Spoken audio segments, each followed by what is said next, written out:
Welcome to QZenith video tutorials.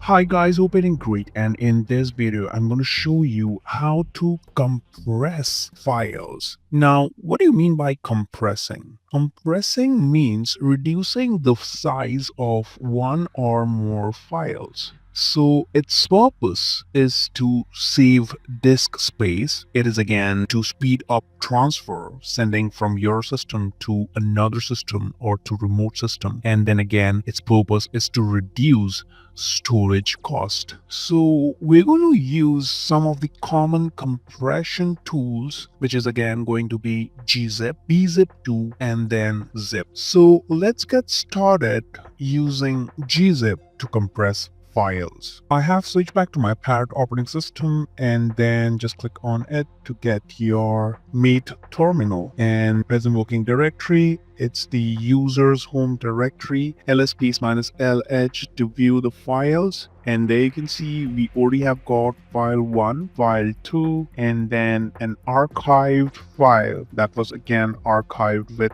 our tool in the previous video. So now I'm going to use file 1 to be compressed by GZIP. So GZIP minus or dash K space the name of the file. So it's going to be file1.txt and then hit enter. Now, what does this K means? ls space minus LH and then hit enter. This K means that keep the original and create a new compressed file. So if I don't use K, that means it's going to take that file and then it's going to compress it, and it's not going to keep the original file. That's why I used minus K, so that I can have the original file as well and the compressed file as well. So this is the GZIP, and this is how you compress it.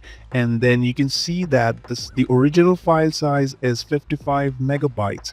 And then when it was compressed by GZIP, now the size of the file is 3.6 megabytes. All right, so if you wanted to view the content of the compressed file, you can use the command zcat and then followed by the name of the file. It's going to be file1.txt.gz because this is the extension compressed using GZIP. So I'm going to hit enter.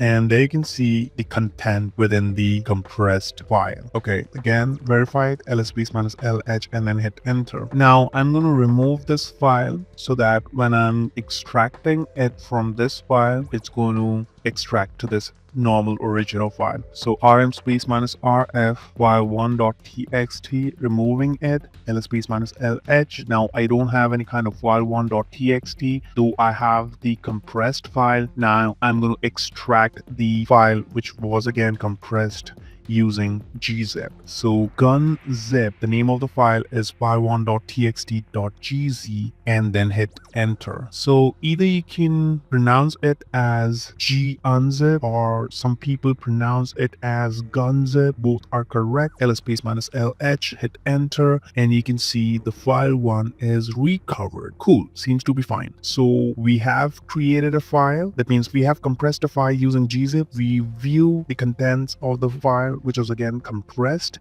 and then we extracted to the original file. Now let us compress file using bzip2. So bzip2 and then minus K and then the name of the file. It's going to be file1.txt and then hit enter. Now bzip2 takes a bit time to compress it because it's using different algorithm to compress that file. So that means it's going to compress more than the GZIP. Let me show you, ls minus LH and then hit enter. Now you can see that the original file size is 55 megabytes, but you can see that the file compressed with bzip2 has the size 2.3 megabytes. And if I do the same with GZIP, if I say GZIP minus K and then file1.txt and then hit enter and then ls minus LH, you can see that with GZIP, it only compress the files and then the size of the file is 3.6. So bzip2 is more powerful and then taking less storage space, and it has got different algorithm to compress it, and it takes a bit time to compress it because using different algorithm and compressing more than the gzip, right? So if you wanted to view the contents of the file that is compressed with bzip2, you can use bzcat file name as file1.txt.bz2 and then hit enter. Now you can see that's the content of the file. So ls space minus lh, okay, seems to be fine. And if you wanted to unzip the file, you can use bunzip, or you can also say as bunzip2. So I'm going to remove the file, rmfile1.txt, hit enter, ls space minus lh, hit enter. There you can see that file1.txt is deleted successfully. Now bunzip2 followed by the name of the file, it's going to be file1.txt.bz2 and then hit enter. And now it's going to unzip the file, ls space minus lh, and then hit enter. There you can see it's extracted or unzipped to the original file. So we have used GZIP, we have used bzip2. Now let me show you how to compress file using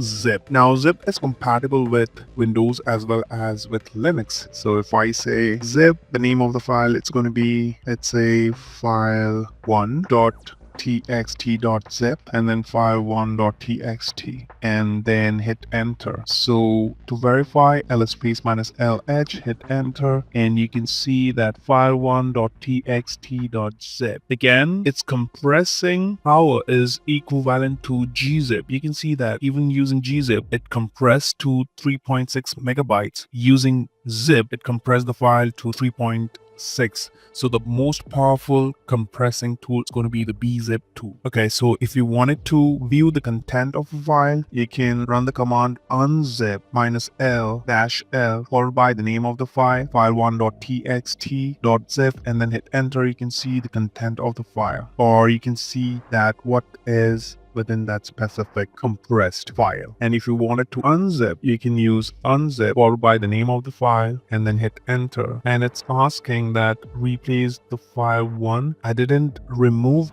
the file 1.txt, so it's asking whether you wanted to replace or not. So if I say I'm going to replace it, just hit Y and then hit enter.